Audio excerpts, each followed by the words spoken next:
Estee Lauder Double Wear Stay in Place Foundation has been a staple favorite for many of us for years and years. You may have found me and subscribed to my channel because one of these videos helped you apply it so it looks and feels natural. You were either struggling with application or you were nervous to even try it in the first place because you thought it would be heavy or cakey. But those videos showed you how natural it can look across all skin types while remaining perfect from early morning through the wee hours of the night. Double Wear has been a best-selling iconic foundation for people with all skin types of all ages for 28 years. So this foundation reformulation announcement was a bit of a shock. Most foundation reformulations don't work in our favor, although there are a few exceptions. A core part of my channel has always been thorough multi-day foundation wear tests and reviews, so that's what you're getting today. And at this point, I feel like I'm a bit of a double wear expert. I've included it so much here on my channel over the past almost 10 years now. So no matter how old you are or what your skin type is, if you have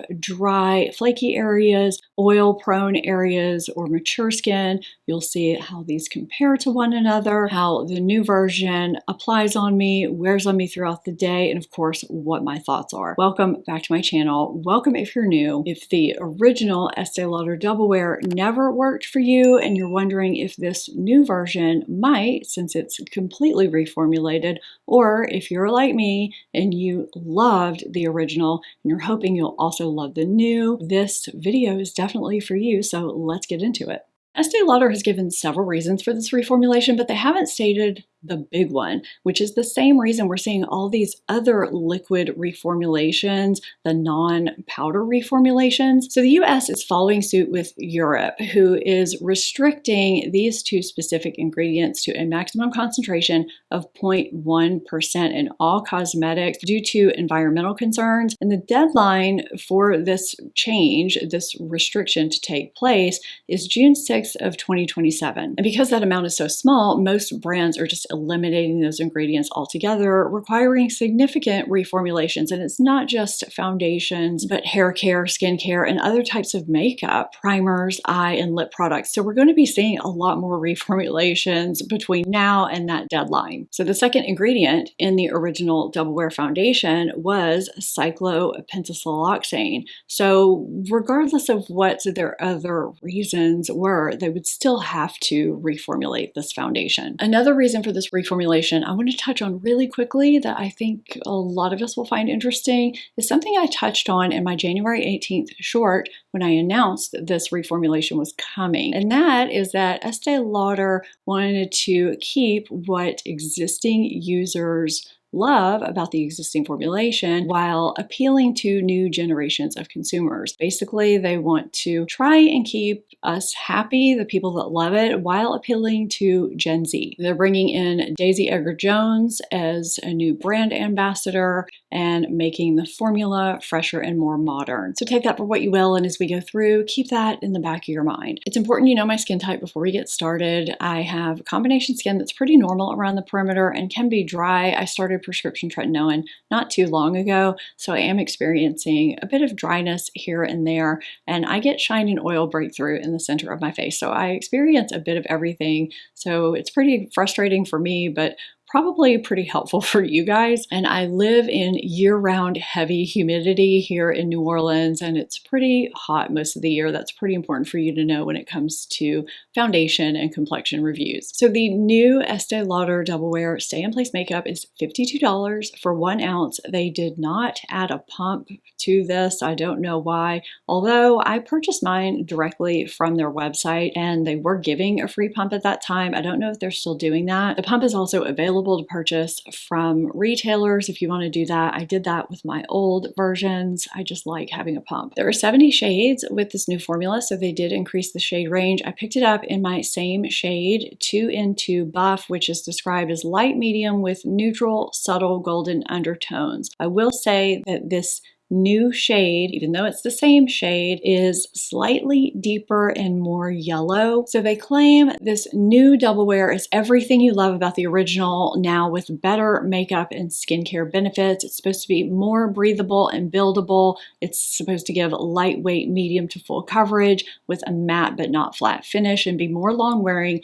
with 36 hours of color true wear. It's supposed to be transfer proof, waterproof, sweat, heat, and humidity resistant. And it's supposed to be great, just like the other formula, for all skin types, safe for sensitive and acne prone skin. And it's supposed to be non-drying while giving more oil control at the same time. It's supposed to reduce the look of your pores and be non-fading, non-poring, non-caking, non-streaking, and not settle into your lines. It's supposed to balance your skin with 36-hour oil control and immediate hydration. So the original ingredient list had 21 ingredients total, not including the sub or optional ingredients at the bottom in parentheses. Only 8 of those ingredients, what you see highlighted in yellow in both ingredient lists, are included in this new formula, which has 27 ingredients total. So there are 19 new ingredients, including some skincare ingredients. The ones highlighted in green are the ones that they focus on. So we have glycerin and hyaluronic acid. This blend is supposed to give you immediate moisture and help improve your moisture levels over time. They also include niacinamide, which they note helps reduce your sebum production over time. But niacinamide is also known for improving the appearance of your pores. They don't note that, but I wanted to because it's relevant to some things further in the video, which we're going to talk about later. They also include brown algae extract, which helps reduce oil production over time. I'm going to start with my application day when I wore the new formula on one half of my face and the original formula on the other. And after that, I'll show you full face wear with and without primer. The texture is runny, similar to the original. I think that surprises people with this foundation in general, even the original formula. Now, even though I don't usually apply Estee Lauder Double Wear or any quick setting foundation with a foundation brush, the first time I applied this, I thought since this is a new foundation with skincare ingredients, it might have more blend time, so I'll try it with a no-fail foundation brush first. I don't know if you can see on camera what I see in my lip magnified mirror, which is the kicked up dryness I'm pointing to here. This did happen every time I tried to blend out this new foundation with a brush. This is just something that can happen even with really good foundation brushes because of the bristles kicking up dryness when it comes to quick setting foundations. So with the rest of my applications, I applied them the same way I do in my How to Apply Estee Lauder Double Wear Without Looking Cakey videos, which is in sections, in thin layers, using either a damp sponge or a soft small brush to build coverage where needed. I built it to just above medium coverage on this day. I still had a couple of exaggerated dry flaky areas though, so I attempted to fix them with one of my 3 hydrating sprays I've been reaching for, and then I used the original formula on the other side of my face using the sponge and building where needed with a brush. And I built this side to medium coverage on this day as well. Now, because I ended up filming on this half and half application day, I ended up blotting more than I usually do because shine is just reflected back in the camera, and that's normal, but it just affected what I wanted to show you, the accuracy of how this would perform on a regular day. So I ended up doing a second half and half day, so you're going to see some different clips mixed in here. So even though they claim this foundation is more buildable than the previous formula, I actually don't find that to be the case. I actually have a harder time blending this onto itself seamlessly. As I said earlier, with the old formula, I would blend this out in thin layers in sections and only layer it where needed. And because it sets down fully, it just layers over itself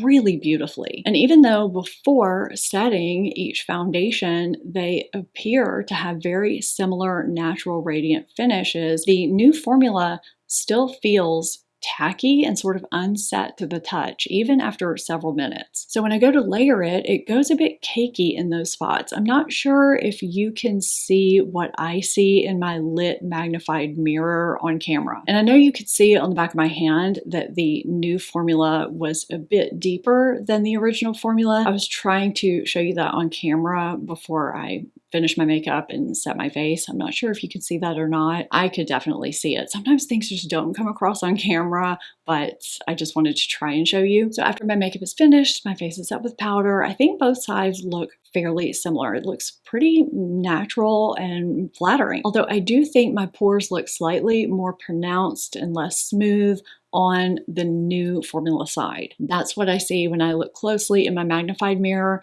Again, I don't know if you can see that on camera, but I do see it close up. That's not unusual for skincare infused makeup, which is what this is. Now, a few hours in, I do get some shine that could be blotted on both sides. Now, I do want to make a note that I never ever wore Estée Lauder Double Wear as a matte foundation. I've said that many times here on my channel. This was a bulletproof, super long wearing foundation for me with a natural finish. If I wore it by itself, especially without a primer underneath, I did need to blot it a couple times a day. If I wanted a matte long wearing foundation, I would mix Double Wear in with one of my favorite matte foundations. It's a great mix in with other foundations. So as the day continues, I do get some shine on both sides that needs to be blotted, but on the new side, that shine is exaggerating my pores and lines, just things I don't want to be exaggerated, whereas this original side, that just doesn't happen. And I just feel like the new side starts to not look good, which is not what I was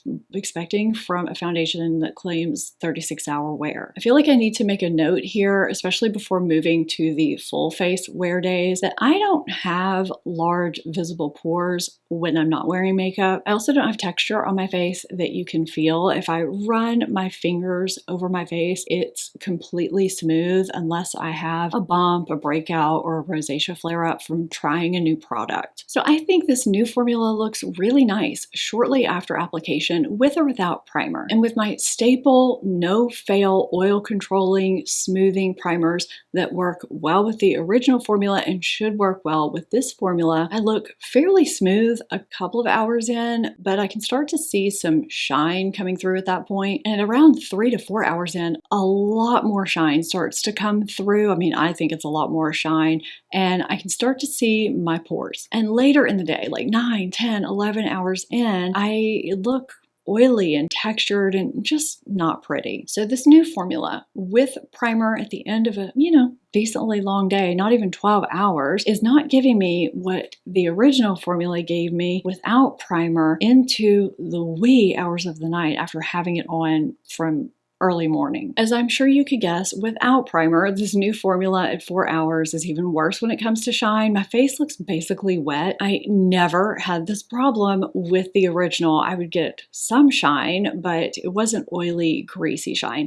I had to blot after this because it was basically unwearable. And here we are at the end of the no primer day. It's been about 11 hours. To say this is a disappointment is an understatement, especially from a foundation that claims to wear and be oil controlling for 36 hours. I never lost coverage like this from the original Double Wear. I could sweat through heat and humidity and, have to blot, again, non-greasy shine, but I could continue with my day and still look perfect and have makeup on at the end of a super long day. I mean, that's why I've purchased bottle after bottle year after year. As far as coverage goes, I would say I can build this from medium up to medium full coverage at best. I can't get full coverage from this because, as I said earlier, it stays a bit tacky and I can only build it up to a certain point before it starts to kind of get a bit cakey, and I just can't go further than that. So it evens out my redness, but it doesn't cover my sunspots. I still need some concealer if I want to cover those. So it's not giving me the full coverage that it claims. So my good friend Risa Does Makeup, who's also over 50 like I am, but is straight up oily and lives in a dry climate versus my humidity, she reviewed this recently. Now, I didn't watch her review until I came up with my final verdict. I don't like to look at other reviews until I